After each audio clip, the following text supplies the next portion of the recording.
नमस्कार, मेरा नाम है नेहा कपूर।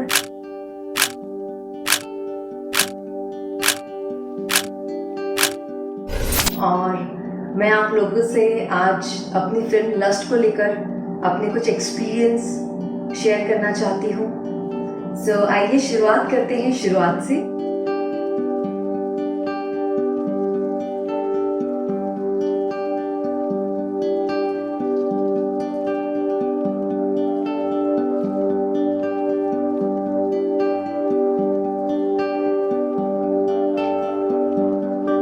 जब ये प्रोजेक्ट मेरे पास आया था, डॉक्टर सुदीप रंजन सरकार जी ने जब मुझे इस प्रोजेक्ट के बारे में बताया था, तो मुझे ये कॉन्सेप्ट सुन के लगा था कि ये बहुत ही स्ट्रॉन्ग और out of the box content है और ये मुझे करना चाहिए।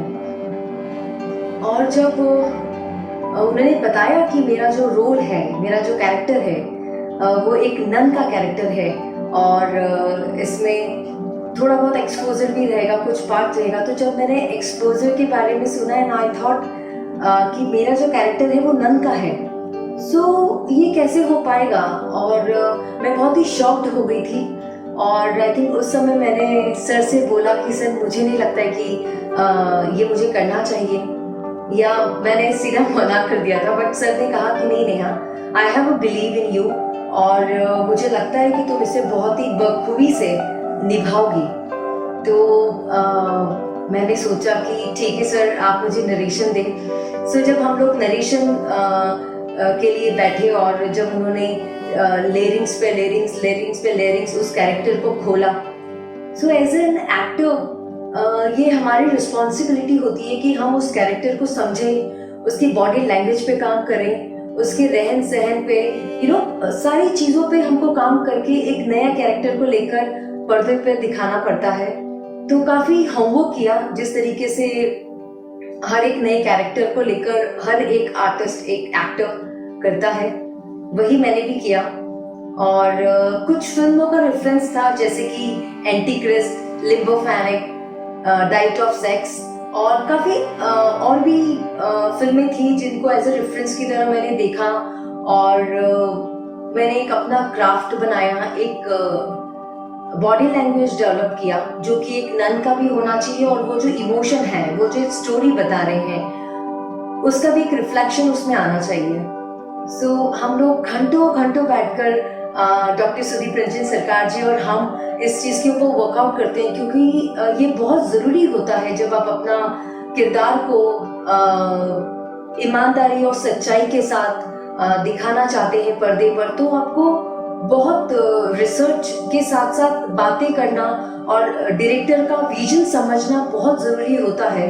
तभी आप उसको एक सही कैरेक्टर के हिसाब से पर्दे पर उतार पाते हैं। तो मैंने बहुत होमवर्क किया और काफी सर से डिस्कशन किया कि इस कैरेक्टर को मैं किस तरीके से रख सकती हूँ, क्या मैं ऐसा कर सकती हूँ, क्या मैं इसको इस तरीके से करूँगी तो कैसा रहेगा। जैसे कि आप सभी जानते हैं कि हमारी इंडिया में इरोटिज्म और सेक्स को लेकर एक मिथ है, एक बहुत ही इम्पैक्टिव इंडिया में उसका असर है कि अगर ये है तो पिक्चर पोर्नोग्राफी है या सॉफ्ट पोर्न है। लेकिन मैं चाहूंगी कि इस फिल्म को आपको समझने के लिए आपको लाइफ को समझना बहुत जरूरी है। और ये जो कैरेक्टर है, इसमें उसी इंसान का कश्मकश, अपनी जिंदगी से लड़ना, अपनी लड़ाई लड़ना, अपने थॉट प्रोसेस, अपने बिलीफ के साथ रहना, काफी जो प्रश्न होते हैं हमारे दूसरों के लिए, सोसाइटी के लिए, भगवान के लिए, काफी कुछ चीजें हैं जो इसके अंदर है। और जब आप इस फिल्म को देखेंगे तो आपको समझ में आएगा कि ये पिक्चर सिर्फ सेक्स को लेकर, इरोटिक को लेकर, मतलब it's not an art film as well, but इस चीज को बहुत ही ब्यूटीफुली तरीके से दर्शाया गया है, बताया गया है कि एक नन की लाइफ कैसी होती है, या ये जो कैरेक्टर है इसकी लाइफ कैसी है। और ये अपनी लाइफ को कितना सिंसियरली, कितना अच्छे से मोल्ड करके आगे बढ़ती है और अपनी जिंदगी में अपनी जो हर्डल होते हैं, जो रास्ते की रुकावटें होती हैं, उसको पार करते हुए आगे बढ़ती है और अपना जीवन जीती है। तो मुझे लगता है कि ये बहुत ही इम्पोर्टेंट स्टोरी है जो कि हम में से किसी की भी हो सकती है और हमारी सोसाइटी में किसी की भी हो सकती है। और एक बात अगर आप नोटिस करेंगे, जो ये बहुत ही यूएसपी रही है हमारे डायरेक्टर की, कि उनकी कोई भी फिल्म कमर्शियल नहीं होती है। उनकी फिल्म में कहीं ना कहीं वो एक डेप्थनेस, काफी लेयरिंग्स मिलती है कैरेक्टर्स में, जिसमें आपको समझ में आता है कि जिंदगी क्या है, सच क्या है, और आप उसे किस तरीके से हैंडल करते हैं। आपका जो जितनी भी रुकावटें हैं, आप उसको कितने अच्छे तरीके से और लाइफ को लेते हुए और कितना ब्यूटीफुल तरीके से उसको रिप्रेजेंट कर सकते हैं। तो आई थिंक मैंने भी यही किया। और एक चीज और मैं कहना चाहती हूँ कि जब मैंने ये फिल्म की थी लस्ट, ये फिल्म करने के बाद मैं एक चीज बहुत अच्छे से कह सकती हूँ, तो जब आप ये फिल्म देखेंगे तब आपको ये सब चीजों का समझ में आएगा, कितनी गहराई है कुछ बातों में, कितनी लेयरिंग्स है एक कैरेक्टर्स में, एक कैरेक्टर किस हिसाब से अपनी जिंदगी को रखता है। ये बहुत ही जरूरी है कहना, क्योंकि जब मैंने ये तैयारी करी थी अपने कैरेक्टर को लेकर, तो मैंने ज्यादा जरूरी ये समझा कि डायरेक्टर का जो विजन होता है वो क्या है।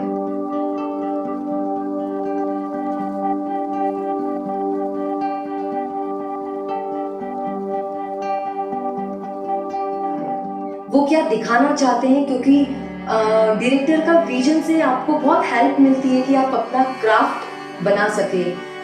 जो प्लॉट था लस्ट फिल्म का, वो इतना क्लियर था, हमारे जो सर थे वो बहुत ही क्लियर थे और उन्हें पता है कि वो क्या बना रहे हैं। ये एक मास्टरपीस है अगर आप देखेंगे तो, और हमारे सिनेमा को ऐसे मास्टरपीस अगर मिलता है तो ये हमारे लिए बहुत खुशकिस्मती की बात है। एज एन एक्टर, एक आर्टिस्ट होने के नाते आप ऐसी ही फिल्म्स देखना चाहते हैं जिसमें आर्टिस्ट है, कलाकार है, वो अपनी पर्सनल लाइफ को साइड में रखकर उस कैरेक्टर के अंदर घुलकर आपको वो जर्नी दिखा सके, उतना बिलीव करा सके कि वो कैरेक्टर के साथ जस्टिफाई हो। सो मैं बहुत प्राउड फील करती हूँ अपने ऊपर कि जब ये फिल्म बनने जा रही थी मुझे बहुत डर सा था कि मैं कैसे करूँगी, लेकिन काफ़ी कुछ हेल्प की वजह से, काफ़ी कुछ पॉइंट्स की वजह से मैंने बहुत इम्प्रूवमेंट किया है और डायरेक्टर ने बहुत हेल्प आउट किया है कि इस कैरेक्टर को मैं समझूं, क्योंकि एक आर्टिस्ट के लिए कैरेक्टर को समझना बहुत ज़रूरी होता है। वो कैरेक्टर को समझने के बाद आप उसको अपने तरीके से रखते हैं, आप अपने इमोशंस डालते हैं। तो मुझे लगता है कि ये बहुत ही सेंसिटिव और डेलिकेट तरीके से खूबसूरती इसकी रखी गई है पर्दे पर, और मैं चाहती हूँ कि आप लोग इसे देखें और समझें और इसे अपना प्यार दें। और मुझे बहुत खुशी है कि मैंने ये प्रोजेक्ट किया है और होप फॉर द बेस्ट। मैं भगवान का शुक्रिया अदा करना चाहती हूँ कि ये जो हमारी फिल्म है इसको अधिक से अधिक लोग देखें और इससे कुछ सीखें। लस्ट फिल्म करने के बाद मैं एक चीज कह सकती हूँ कि sex is beautiful and spiritual emotion.